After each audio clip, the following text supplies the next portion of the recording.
Hello, UCAR. Peter Christensen here, coming to you from the CEO's desk. We're going to dive back into the short-term lease-back addendum. We're going to get real specific here. So I'm going to give you a scenario. So you've got buyer-seller under contract. Seller is building a home, and it's supposed to be finished on September 1st. They're waiting for that certificate of occupancy. They got a couple weeks, but realizing construction's experiencing a lot of delays lately, they're worried about getting out in time. So they say, hey, buyer, can you lease back to us? Buyer, happy to please, says yes. Not knowing how long it will take, they decide, and that's what's really cool about this form, is you can use it this way with sort of an, not open-ended entirely, because we don't like open-ended, but it's flexible. So you put in there a date far enough out that you think it'll cover our contingencies. So in this case, they decide October 31st is far enough out. We think we'll be able to finish that home by October 31st, based on where we are now. So Halloween gets you in there, trick-or-treat in your new neighborhood, fantastic. So they put that in there. And in this case, they decide we are going to put rent in there. Now, I know right now a lot of these don't have rent, but for this purpose, we're gonna put rent in there. So they decide on $1,037. It's a very specific number, I know. What I did is tried to make it a round number for 61 days. It should be $17 a day if I did my math right. About 60-70% chance I did my math right on that one. But we're gonna go with it. $17 a day.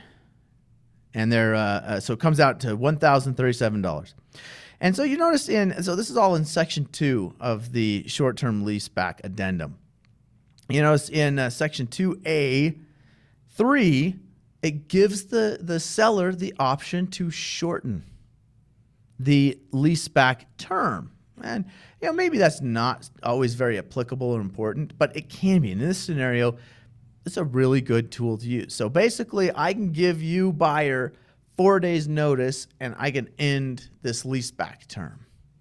And so let's say seller gets word back. You're going to have your C of O be free to move in on October 1st, 2021. So only a month later than they thought, but 30 days prior to their lease-back agreement ending.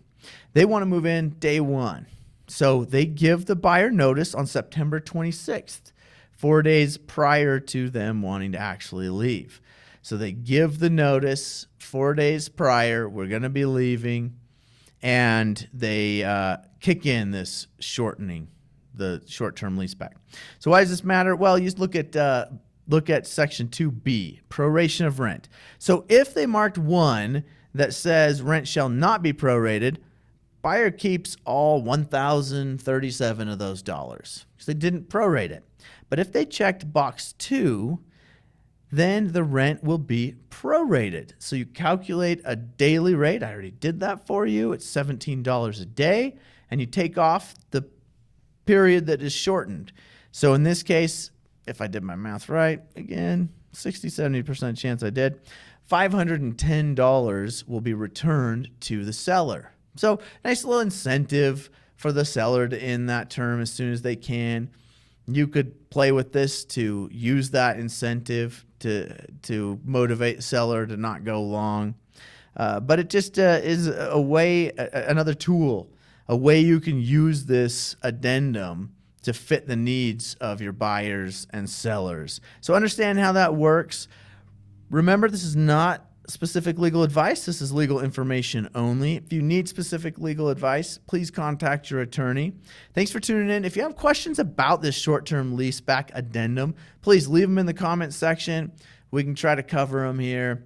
We're going to maybe do a couple more specific scenarios to the short-term lease-back addendum.